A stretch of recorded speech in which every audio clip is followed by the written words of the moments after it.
Swayam Prabha. Digital India. Educated India.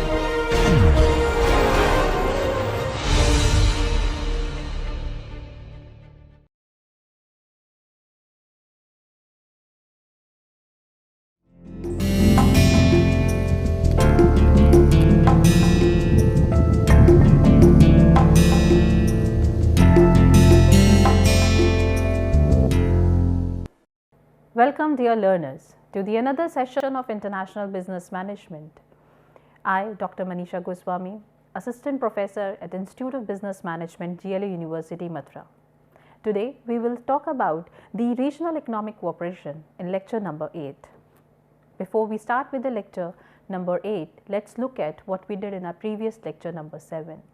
In the previous lecture number 7, we talked about various institutions, financial institutions globally available for supporting the downtrodden class of the society, or particularly the underdeveloped and developing nations.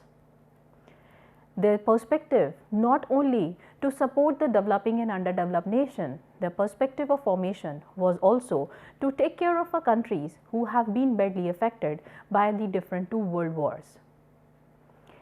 Under that chapter, we talked about WTO, we talked about IMF, we talked about World Bank, we even talked about United Nations Conference of Trade and Development, we discussed International Commodity Agreement, we also talked about Generalized System of Preference and GSTP. Now let's begin with the lecture number 8 and let's see what are the things we will be covering in lecture number 8. This lecture number 8 is going to revolve around why there is a need of integration, why trade blocs are formed, who is going to get benefited for the formation after the formation of the trade bloc. Second, we will also try to figure out what are the perspectives or the reasons for the growth of the trading bloc and how it is being facilitated. Third, we will talk about the impact of such integration on world economy. We will also focus on major regional trading blocs or the groups formed and how it is helping and supporting the different community or the countries in the world as a whole. Now let's look at the levels of the integration. When it comes to the level of integration, they are forming different community, they are forming in certain groups, and let's see on what basis such groups are going to be formed. First idea comes in the mind, that is of preferential trading agreement. You start thinking of forming an agreement between the nation which is going to be mostly preferred by both of us. It can be a bilateral agreement like US and Canada had. It can be a multilateral agreement like US, Canada and Mexico had. So it depends upon your preference or your relation with a particular country, and your requirement of certain material from that country is going to be the sole reason why you will be forming a bloc or why you will be forming a preferential trade bloc with that different foreign countries. So the first idea has to come, that is preferential trading agreement has to be formed between the nations, which is going to be the facilitating point of agreement to do trading with each other with minimum cost involved into it. In the same line of direction, when we move ahead, as we started thinking of preferential trading agreement and losing economic integration, then we are going to move towards the free trade areas. Free trade area are basically where what you are doing, you are removing the barriers. What you are doing, you are removing there are no barriers. Barriers in terms of tariffs and non-tariff. Tariff is going to impose on price, wherein non-tariff is going to be imposed on quantity. So they are going to reduce the barriers, but for whom? For the member countries. For whom they are going to remove these barriers? Only for the member country. And for the rest of the countries, there is going to be some code of conduct, there is going to be certain duties which they have to bear, but free trade area is not deciding it. It's individually different countries are going to decide for the third party. So, in short, what we can say, that free trade area is going to be formulated on the premise of first you have to remove the tariffs and non-tariff for the member countries. Example could be NAFTA, that we will talk in little more detail in the upcoming slide. Next level of free trade area is your custom union. Here you are removing the barriers for sure. Here you are also removing the barriers like your tariffs, you are removing the tariffs, you are removing the non-tariffs also, but here you are also creating a charge for the third party. Here you are setting some custom union, custom duties for whom? For the third party, that is third country. Third country means who are not your member country. So, you are setting some amount of money to be charged if you are having some transaction or sharing of goods and services with the country who are not the member of your or community, then you are going to charge certain things from them. This is what the custom union. You progress further. Earlier European Union used to, initially when European Union was formed, initially they were having this custom union system. They used to have free trading among all the member country, and if they are having trading from outside, that means from any other third country, they are having the specified charges for that. Later European Union became as a common market. Despite of sharing of goods and services, they even started sharing what? Factors of production. Factors of production also started sharing among all the member countries, no other person. That means you can share your manpower. If any worker is finding that he is going to get a good job in other country than the particular country to which he belongs, then he can easily move from the home country to the host country, but the host country has to be the member of the European Union. Next is the formation of the economic union. Here you are having all the things like in the case of common market, they were having the traits of custom union, plus they have this factors of production, mobility, free factors production, mobility was there in the common market.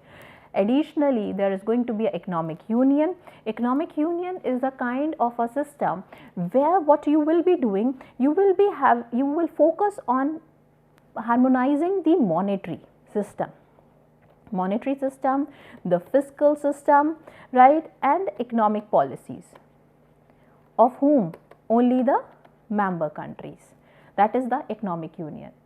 That means here you are not only focusing on having a trade with each other, here you are not only focusing on sharing the factors of production with each other, you are additionally doing something for the member nation, assisting them in their monetary policy, assisting them in their fiscal policy, assisting them in some more policy like bringing the harmony. Yeah, you try to bring harmony in the economy of your member nations.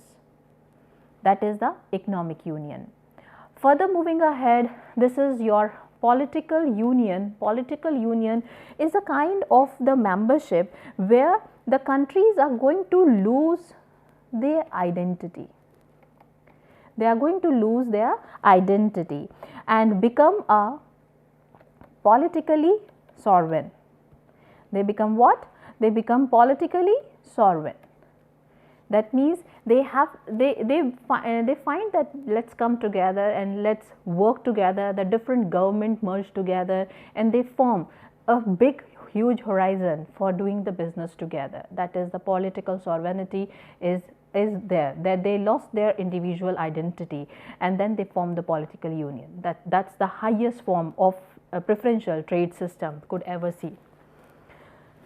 So, I hope you have understood the different levels of integration starting from the preferential trading agreement, why actually there was a need of any such sort of the preferential trading agreement. this kind of the question might be arising in your mind. So the answer for this is because different countries across the globe has been badly affected after 1994. That's after the Second World War, right? Initially there was a devastation, and the First World War ended up in the year 1919, and then the Second World War ended up in the year 1944.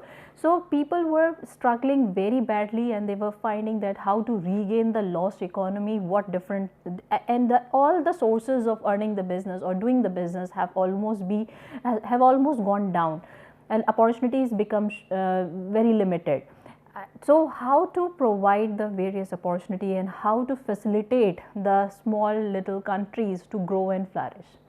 So that was the only perspective of coming up with this kind of the integration among the nearby nation, so that you can find that, okay, fine, I am good in certain raw material, I am having certain resources, you are good in technology, so let's share the things together and let's improve the economy of both the nation. You might not be having natural resources with you, but I as a country having a lot of natural resources with me, and you are good in technology, so let's share and let's do the business together. Otherwise, what will happen? You are rich in technology, but you don't have the natural resources which you require. And I am good in natural resources, I don't have technology, so how I'll be processing it? So both the countries will not be able to get the business, and they won't be able to grow and flourish. So with these kind of the integration, what is becoming possible, that you are interchanging your resources with each other. You are trying to find out the best market where you can find the best the raw material for your business, how you can get the best factors of production for your business, how you can, and you can equally find the best market to export your product or to sell your product. This what is possible because of such kind of the integration. Now let's look at what is actually facilitating the growth of trading bloc. So the answer is globalization. Only answer is globalization. Without globalization, growth of such trading bloc would not be possible. So let's look into it, this paragraph. Trade bloc have aided the process of globalization, which is the growing interdependence between the world. As a result, increased trade with factors such as economic, social, political, cultural factors that we have already discussed in the previous lecture when we were talking about the international business environment, and we have seen that these different these different environmental factors have a significant impact on international business trade, right? So you need to be cautious enough while taking a call which particular country to integrate with, which particular country to have a trading bloc with, and for this you need to have a very fair understanding of these different factors of environment, as they have helped country remove the economic barriers which have enabled more trade and free movement, right? So with the advent of globalization, what happened? It become quite easier people to remove it become easier for, and it become must for the people to remove all sort of the economic barrier, and the free movement of the goods and services and the factors of production start taking place. People start relating with each other, because now the different nations have removed the strict policies and the tariff barriers, they already have removed it. So now it become easier for different countries to get into the host country. A lot of MNCs start coming to India after 1991. The movement Indian government has adopted liberalization, privatization, globalization under the Prime Ministership of P.V. Narasimha Rao and Finance Ministry of Dr. Manmohan Singh, right? So we a lot of companies start moving to us. The answer is why? Because of liberalization, privatization, globalization reform which took place in India in the year 1991, right? Because of this reform only MNCs start coming up. Why? What was there in this reform? That is liberalizing the various foreign investment policies. They come up with better FDI options. They come up with certain special economic zone area, export processing zone area, free trade zone areas, which actually give the lucrative offers to the foreign investors to invest in the countryside of a country and take the rebate from the government. It become a win-win situation for both the parties. It is a win-win situation for the government, as well as it's a win-win situation for the foreign investor to invest in India. Why? Because they will be getting rebate. And how it is a win-win situation for the Indian government? Because they will be there will be an improvement in the infrastructure. If these foreign investors would be investing in special economic zone areas, special economic zone areas are those areas which are less developed, right, and by giving rebate, government try to attract the foreign investor towards such area. So, if a foreign investor get agreed and they invest in the countryside or the rural area of a country which is less developed, what is going to happen? There will be a improvement in infrastructure in terms of improvement in the roads, improvement in the transportation system of all the ways, maybe the roadway transportation, if it is nearby the coastal areas, that the seaway transportation is going to get improved.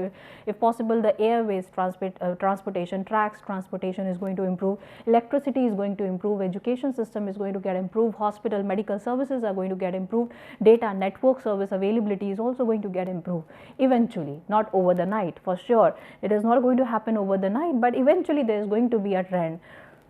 Right, so the good example of a special economic zone area we can see in a country like Gurugram, Noida. These cities of our country are coming under the special economic zone area, and helped the government to attract the foreign investors, industrialists in these areas. Eventually this become a good wash area and a city of fully developed infrastructure.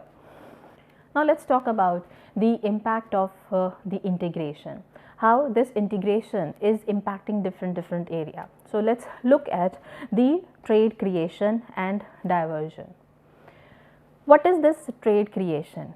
Trade creation is that finding different country who can do production on my behalf because I am not having sufficient resources with me. So what I as a company would be doing, I will be looking for different country who are rich in different resources, and I will give them a contract to get the work done. That is what known as, that's a subcontracting or contract manufacturing, right? They will be asked to do the production.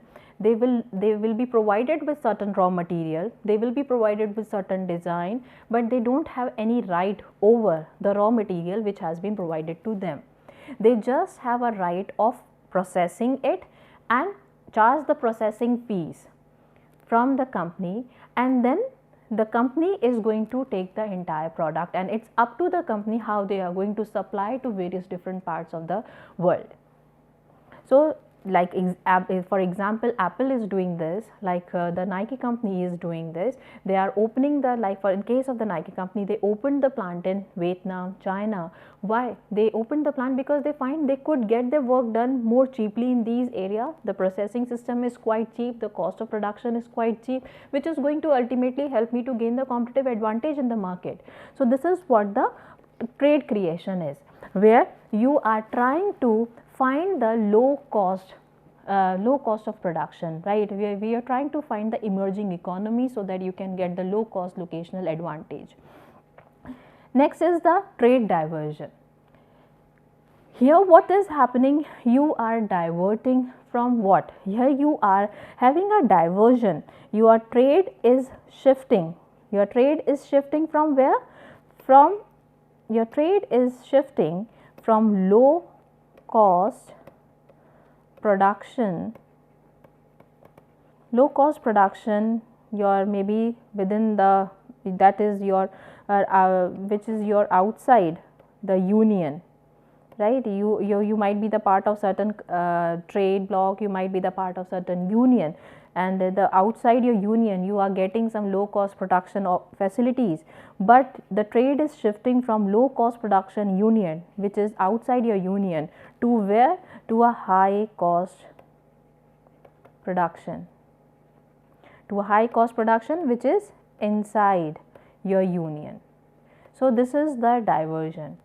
However, in case of this trade creation, consumption, your consumption is, what is happening to your consumption? Consumption is shifting from high cost of production to low cost of production. Let me explain you this. In case of trade diversion, what is observed? There is a trade shift from low cost production. That means you might be getting some trade benefits right? You are an American company, right, and you are getting certain trade benefit maybe from China, and that is beyond that particular country is out of the circle of your regional trade bloc. Then what you have to do, you have to get into trade diversion. You have to stop that work which you are pursuing there in the China and move your entire production to the regional trade bloc of American country. You might be from USA and now you have to move your business from China to maybe Mexico or to Canada, because you are an active member of NAFTA. So you have to move your business from these places to this. That is what the diversion, that you may be getting low production cost, but you have to move to the high production cost, because this is coming under the integration. You won't be allowed to do certain business. And the trade creation, that you are the member and you start looking for among the member countries, among the various member countries of the trade bloc, you start looking where I can get the low production cost so that I can shift from high production cost. You start looking for what? You start looking for low cost production places so that you can shift your product from high cost production, right? Price and competition is another very important aspect which is going to get affected highly because of this integration. And who is going to get the benefit of this? Only consumer.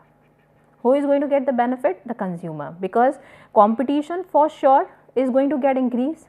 Competition is going to get increase because there is integration. So the integration, because of integration your companies start growing, flourishing, you start finding the cost advantage, you start finding cost effective product. So competition is going to increase, and as competition is going to increase, that means the price has to go down, and when price is going down, who is going to get benefit? Customer is going to get benefit.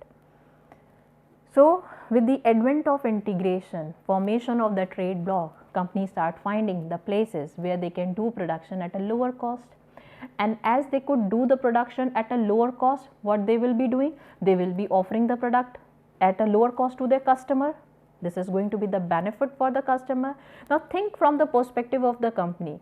This is going to be a tough competitive situation for a company, because now your rival company, your competitor could offer the same product which you are offering at X price, and you could only offer at X plus price, because you are not having that cost advantage which your competitor is having. So ultimately consumer are getting benefit because of this integration. Consumer are also getting benefit, it's not ultimately.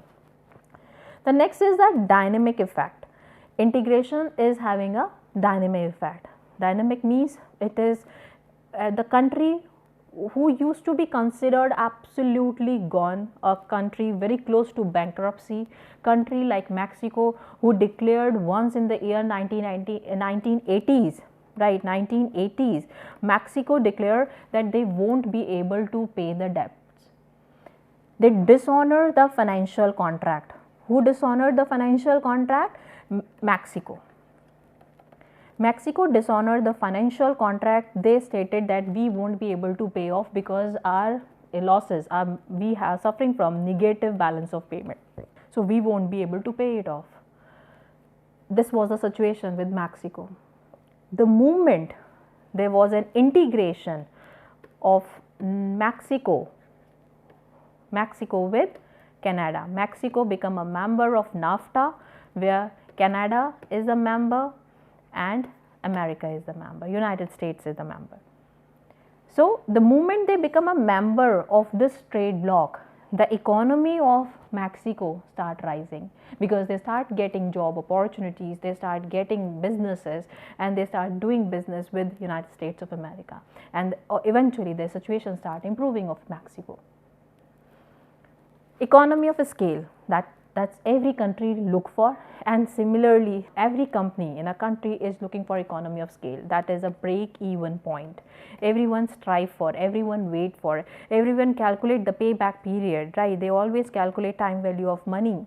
Whatever the money they are investing, they want a return on every investment, right? So economy of scale start reaching, where people start reaching to the economy of scale or the break even point quite early, because now they are not working alone, they are not working in isolation, rather they are working in collaboration, they are working in good group, collectively they are performing the work, so which altogetherly impacting the idea of integration. Now let's look at the various regional economic integrations. Regional economic integration is taking place in Europe, it's taking place in America, taking place in Asia and Pacific region, Africa, and in the Middle East, right? Some different economic integrations were going on and people were forming different trade blocs within their own territory, right? So Europe formed European Union, European Central Bank, European Economic Monetary Union, European Free Trade Association, which is what in short form we can say EFTA. European Union member, one of the member of the European country of the entire continent, Norway. Norway stated that I don't want to be the member of European Union. I don't want to be the member of European Union. Why? Because Norway GDP was so high, because of which they have to pay more subscription amount being a part of European Union. So they stated that it is going to drain my entire economy, and for supporting the other European Union system, I don't want to be the member of it. After seeing the success of European Union, Norway and other country formed their own association, which is known as European Free Trade Association, right? So let us look into it with little more detail. And even European Union plus, if you are going to add the two, European Union and European Free Trade Association, it is what known as European Economic Area. It is known as European Economic Area. Let's see the regional economic integration which took place in the Europe and how European Union was formed. Let's get into a little more detail. The first step toward economic integration was made in the year 1948, when the Organization of European Economic Cooperation was established for the reconstruction of Europe after the Second World War, particularly for the economic benefits. So they started thinking that what different things we can do in order to facilitate the smooth and the free flow economic growth in a country.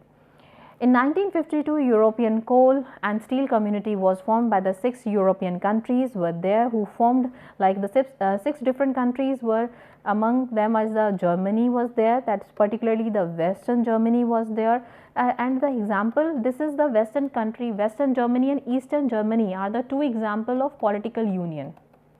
This is the example of political union. And they have lost their individual identity and they become like a West Germany and the East Germany, right? So West Germany become a member country, and the country who actually initiated European Coal and Steel Community formation. France was another country, Italy, Belgium, Netherlands and Luxembourg. These were the 6 different countries, right, who formed European Union and Steel Community in the year 1952, and the perspective is to provide the quality steel across the globe, and that become one of the essential thing to reconstruct the industry. So steel and coal are so essential, they are the basic raw material for starting any industry and doing any business. So they started working on improvising these raw material for supplying to the various member countries. Under the Treaty of Rome in 1957, the European Community was established, and this European Community was later known as European Union. Now, it provided for the creation of common market with the objective of elimination of the internal trade, abolition of abstract obstacles, free trade movement, that is a free movement of factors of production, and harmonization of the member state law. These were the essential 3 basic objectives before the formation of European Union or a European Community, and this is coming under the common market slab. These are the different member country in the navy blue color who are the part of the European Union, and others are in the observer state. 4 institution structure of European Union is, one is the European Commission. European Commission is going to set the legislation or the law. right? They are going to set the legislation or the law for the entire European Union to function and grow and flourish. And the Council of European Union are the group of the authorities. They are the group of the authorities. They ensure the smooth execution of the law set by the European Commission. And European Parliament also, it's right now having a member of 732 members are there in the European Parliament. They also ensure that the proper execution of the law system is taking place or not. And the Court of Justice, if there is any clash, if people are not adhering to the law of the European Commission, if there are certain clashes among the member country, anybody want to exit out from the union, then they are going to put forward their plea in the Court of Justice. This is what happened in case of the Brexit. Great Britain want to exit out from the European Union and they put forward their plea in the year 2016. Let's look at the objectives of the European Union, the promotion of peace and well-being of the Union citizens. Right, because of the economic crisis and the tough time the people have undergone, because every next person was facing that tough time because of the war, First World War, and just immediately after the First World War, after few years, the Second World War was initiated. So people were so badly hurt by those two world war, and they want some peace, they want some relaxation, they really want to be quiet and start thinking the new rejuvenation of the nation as a whole. So the perspective of the European Union is to promote the peace and well-being of the Union citizen, area of freedom, security and justice without internal frontiers. Right, this is what the people were emphasizing more on, that everyone should be given a certain space, certain autonomy to think, analyze and come up with some better practices for the development of the economy. Sustainable development based on the economic growth and the social justice. That was another perspective taken into care, that growth should be sustainable. It should not be for some time. It is going to be for a longer span. For sustainable growth we want.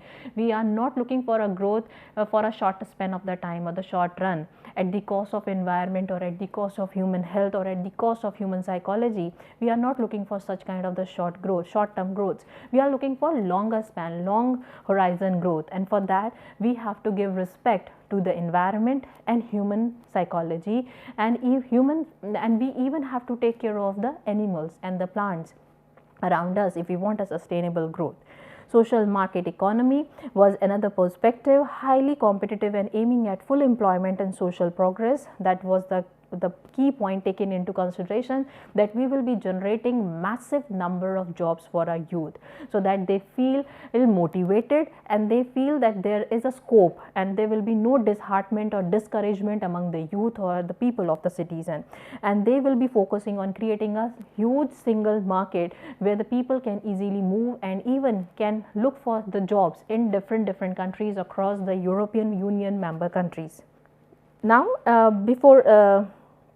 these were the different objectives of the European Union, and let me just quickly go back to the previous slide and update you with, like, this is the European Union and European free trade, right? So European Union, I hope you people have understood from the perspective of objectives, and even I just told you that European Free Trade Association is formed by the Norway, even the Liechtenstein was the member of it, Switzerland was the member of it, Ireland was the member of it, and they formed their own. After seeing the success and progress of European Union, they formed their own, and this altogether is known as European Economic Area. European Central Bank was formed, and the purpose of formation of the European Central Bank is like a central bank for all the member nations, right? And the perspective is to regulate the flow of currency across the different member countries. The perspective of this is that, and they try to bring the price stability and even try to lower down the inflation. So perspective of formation of European Central Bank is to bring the price stability, is to bring the price stability. And the second thing they will be focusing on is to lower the inflation. So if they could do it, they are trying to bring the price stability and lowering down the inflation, and it is acting like a central bank for all the member nations. European Economic and Monetary Unions, their perspective is actually to ensure the proper and smooth execution of the monetary policy formed by European Central Bank. Now let's move towards the regional economic integration of America, right. So, these are the different economic integration in case of America, where we could see initially there was a collaboration between US and Canada, and there were certain clashes from the Canada side, and they put forward in the dispute settlement mechanism of the WTO in order to get over from those clashes. Later, another the trade bloc among the various member countries, particularly this NAFTA, is formed. This is abbreviated as NAFTA, and it is an association between three countries. One is the Canada and your Mexico and USA, right. So, this is an association between three member countries. One is your Canada, Mexico and your USA. And I just told you in the previous slide, when we were talking about the support or the impact of the integration upon the economy of particular nation or the country. So, I give the example of Mexico, that it was a very tough time for the Mexico during these years, and they even dishonored the financial contract. And after the becoming a member of NAFTA, economic situation of Mexico start flourishing and growing very well. Right. Next is the ADN community. Actually, initially there was an ADN pact. There was an ADN pact which was signed in 1969, and the member countries who signed it, actually the Colombia was there, Peru was there, Chile was there, Ecuador was there, and Bolivia. These countries were the member of ADN pact, and they signed it, and the perspective of them is very socialistic. They were very socialistic in their approach, and they don't want any sort of, they were actually against free trade. They were against this ideology, and they were focusing on socialistic approach of doing the business, because of which what happened, they couldn't able to sustain, and there was a collapse. It was totally get collapsed in the year 1980. There was a collapse. This entire system got collapsed because they were having different approach. They were having an approach of being socialistic rather than being free trade, and rest of the countries in the world are favoring the free trade. So, you become an odd person, and because you become an odd person, you don't get any other country to support your ideology. So, the entire system of the ADN pact was get dissolved and it get collapsed, right. So, then again they try to revive in the year 90, they try to revive again, they try to create the system, and they start looking for certain free trade zone. In the 1992, they created their free trade zone, they created their custom union in 1994, and they created their common market finally in 1995. And from ADN pact to they become a ADN community. From ADN pact they become a ADN community in 1997, and Venezuela also become a member of it, this particular community, right. And in 2003, what happened? In 2003, this particular community even signed the agreement with Mercosur, right. This is Mercosur is actually a Southern American common market, right, and it was formed with two members. Initially there were only two member country, one is your Argentina and another one was the Brazil. With these two member countries, Mercosur was formed, an agreement was signed between ADN community and Mercosur.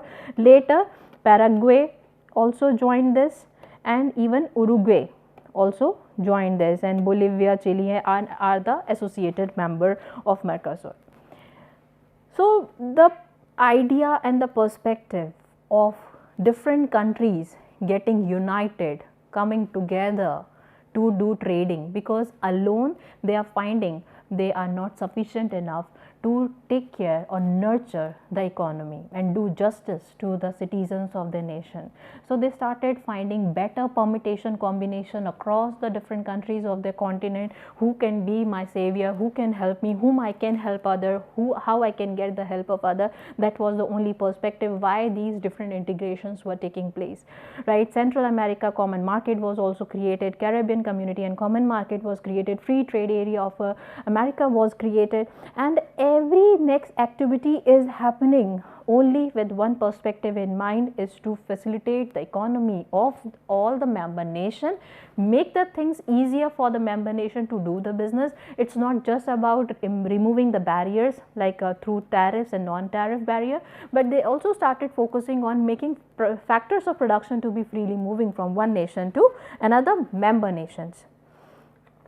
Next, look at the economic integration of Asia and the Pacific region, like the Association of Southeast Asia Nation, ASEAN is there, Asia Pacific Economic Cooperation, APEC is there, South Asia Association of Regional Cooperation, SAARC is there, right? So formation of these regional trade blocks among the Asian region, because people start observing that as other could do so well after formation of the regional trade block, and we being Asian suffering very badly with the economic devastation or economic crisis, let us also form our own community so that there will be a support system, and so that we can also facilitate the trade, so that we can also have economic opportunities like generating the job, like sharing the goods and resources with each other, like sharing the factors of production with each other.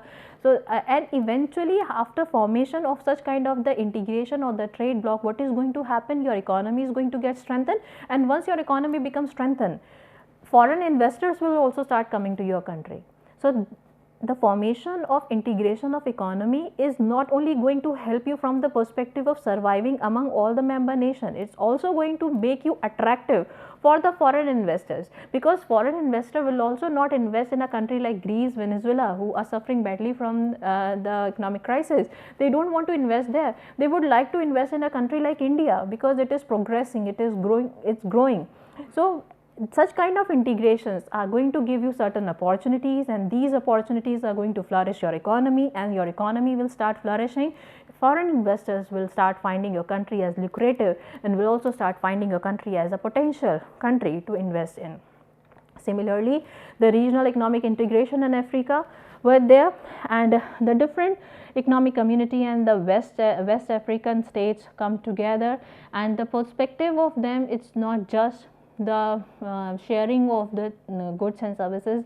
They predominantly specify the improvement in the area of construction, because what they were observing, we couldn't do work, we couldn't do much of the good work because our infrastructure is quite poor, right? As our infrastructure is quite poor, there is no proper construction. So we are going to form a community of the West African states so that we can improve upon our infrastructure by improving the construction of the buildings, by improving the construction of the roads, right? Improving the power supply and other system, which is going to ultimately generate the job opportunities, because there are already a lot of poverty in these areas.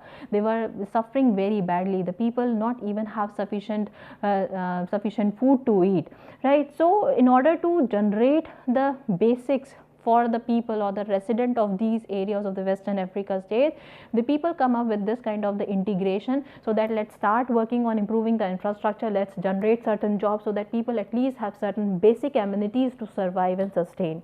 There were 6 regional groups of such economic integration in Africa, like Malagasy Economic Union is there, East Africa Custom Union is there, West Africa Economic Community, Maghreb Economic Community, Organization of African Unit, Southern Africa Development Community.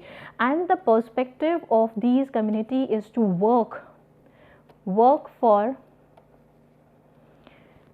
removing poverty through generation of what? Job opportunities.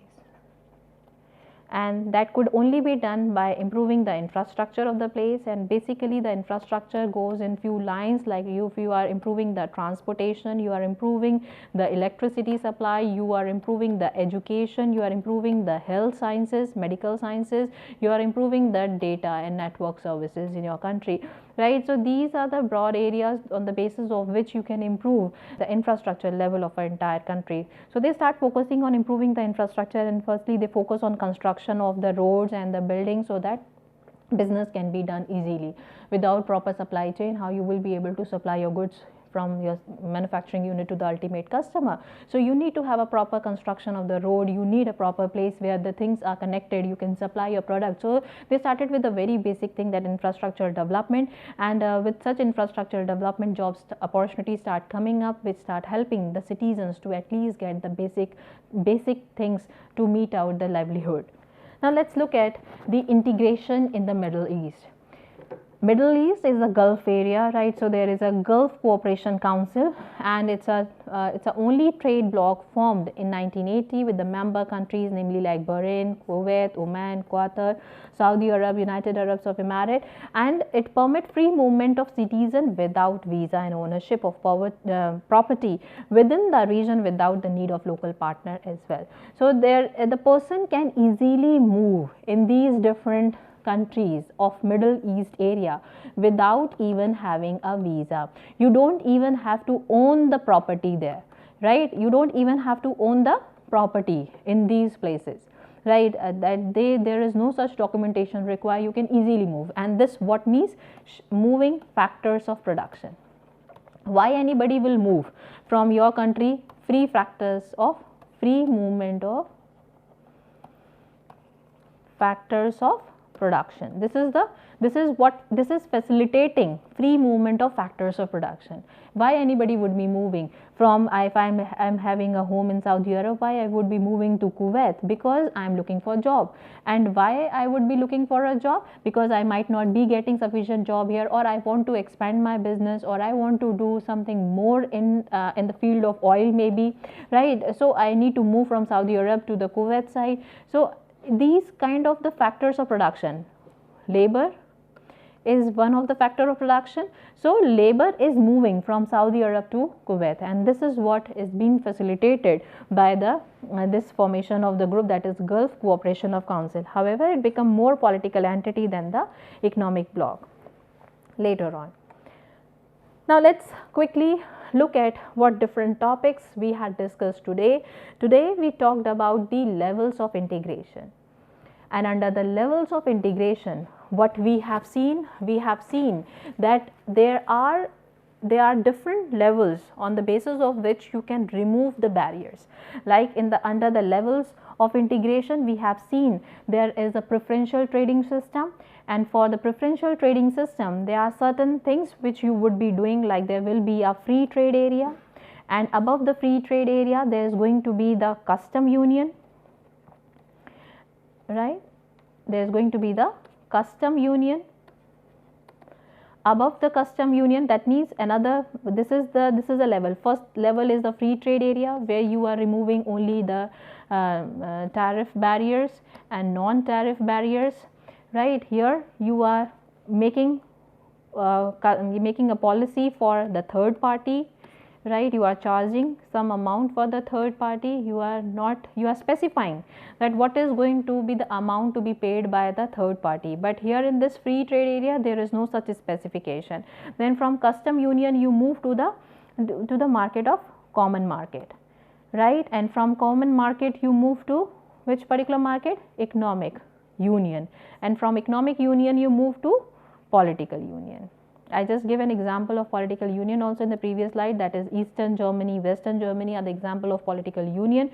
So these are the different integration, these are the different levels of the integration, starting from free trade area, which we could see the best example is a NAFTA of this. Then there is a custom union, initially European Union behaving like a custom union, then there was an improvement in the system, their legislation and everything, they become a common market, where when they become a common market, what they started doing? They started having a free flow of factors of production. And in the economic union, what was happening? They started forming some economic policies. They started taking care of the monetary policy and the fiscal policy of the various member country, how a particular country should regulate the flow of money in the market, which is going to help the country to maintain the correct inflation rate, right? And the political union, where you lose your identity, you become a politically sovereign, like Eastern Germany and the Western Germany. Next, in this lecture, we talked about the impact of integration, how it actually has impacted the different world economy. So we could really see that integration help in the trade creation, right? We started finding various possibility across the globe, right? You just because of this trade creation, you get to know that you are good in certain agriculture commodities and I am good in processing. So let me take the agriculture stuffs from you and process it and produce to the next market. And that means in the trade creation, what we observe, there is a consumption shift. What we observed in the trade creation, there is a consumption shift from high cost production to low cost production. That was a consumption shift. And second impact of the integration, what we observed is the trade diversion. Here what we observe, that trade shift is taking place from low cost production area to where it is moving to high cost production.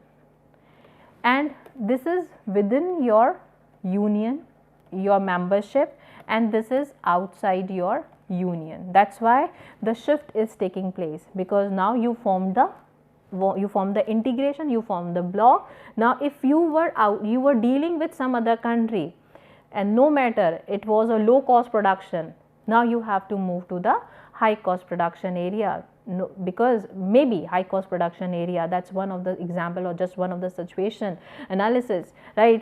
Despite of low cost of production, you have to move from that place to the high cost production area, because now you are member of some other regional trade bloc, right? Apart from this, there were other impacts also, like the impact on your price and competition, right? This was another impact of the integration. This was like a second impact, price and competition. Because of the trading, such kind of the trade bloc, what start happening, the competition levels start increasing. Competition levels start increasing. Why? Because people could find the low cost production. People could find the low cost production. As they could find low cost production, the price of commodity start going down. As price of commodity is going down, customer is going to be very satisfied. Customer is going to be satisfied, and as customer is satisfied, what does it mean?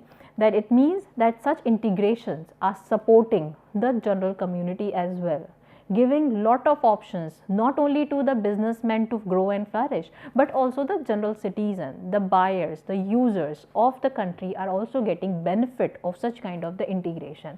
So it is not lopsided development, it is like a full-fledged balanced growth of a country start taking place because of the formation of such kind of integration. Right, and apart from this impact of integration on the price and the competition, there was the improvement in the overall economy of a scale of the business, right? There was a dynamical change start taking place in the growth of a different countries who were not doing well earlier started doing well after becoming a member of the trade bloc. Economy of scale companies start achieving economy of scale comparatively at a lower payback period, or the less payback period, or the time value of the money people start attaining at a quite earlier stage. Next, in this lecture we had discussed about the regional economic integration from America to the Asia. Right, American regional integrations were discussed, there were the European integrations were discussed, African integrations were discussed, Asian discussed, and even the Middle East in different regional integrations were discussed. The perspective of formation of regional blocks and such integration by and large is to allow free trade among member nations, and if you are not the member nation, then you have to bear certain costs, you have to bear certain charges that comes under the custom duty, which every next country is going to set for them for the third country. That is what happened in the free trade area.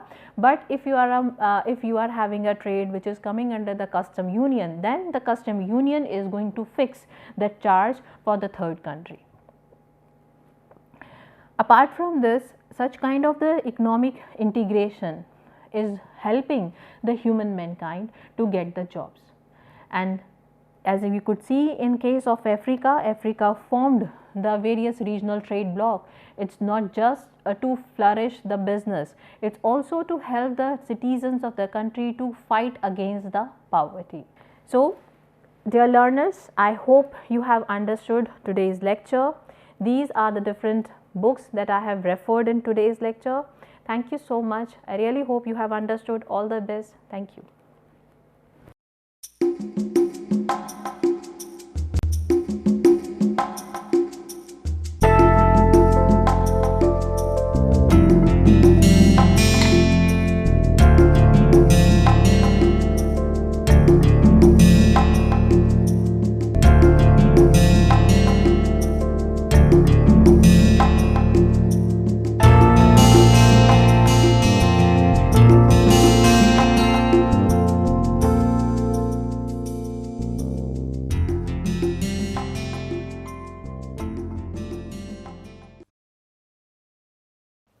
Hi, my name is Gillette Sam and I teach sociology at IIT Kanpur. I'm here to tell you a little bit about how we can think about globalization in a sociological manner. Now, one of the important concepts in the field of globalization and particularly global studies is that of global flows. It's a term that was developed by the sociologist and anthropologist Arjun Appadurai. He said that as the world is becoming a more and more global place, you increasingly see the movement of different types of things, both tangible and non-tangible, across multiple national borders. To begin with, you can look at how your day proceeds. I often need a cup of tea to actually start my day. Now, if you think about it, tea that we drink is not something that is that originated in India. It's actually a drink that comes to us from quite far away in China. And this is something that has happened not immediately, but it has happened 400 or 500 years ago. So this kind of movement actually happened with the movement of people. Now, this kind of movement of people and goods is one category of flows that Appadurai talks about. A second category of flows could be financial flows. And a good way to think about this is the kind of volatility that you can see in economic markets today. For instance, in 2008, the whole world experienced a very serious economic jolt. Developments in the country of Iceland had a huge repercussion across many, many countries in the world. Now, that gives you an indication of the kind of financial flows that are a part of globalization. So, we are not only talking about money flowing from place to place, but also financial decisions made in one place having an impact on other parts of the world. Appadurai also argues that there is a third category of flows which he refers to as the flow of images or media. Now, this is something that I'm sure you're quite used to. Much of the programming that you watch on television today, for instance, you may actually be watching channels that have originated or programming that's originated elsewhere. More than that, It could also be that the programming that you see today is influenced by shows that have originated abroad. Similarly, you can have content that was made in India, which makes its way to other places in the world. For instance, we know that Bollywood films are extremely popular in many countries across Africa. So this kind of movement of media is, Appadurai considers it to be an important part of globalization. The fourth category that he talks about is the movement of ideas. So this means that ideas that are popular in one part of the world are not restricted to that part alone, but they actually travel across borders. So for instance, something that you may read about in the papers would be, say, events such as gay pride events. Now, gay pride events have their origin in places like New York. But the idea that there should be equality between people, irrespective of what their sexual preference is, that is an idea that has now become popular across the world.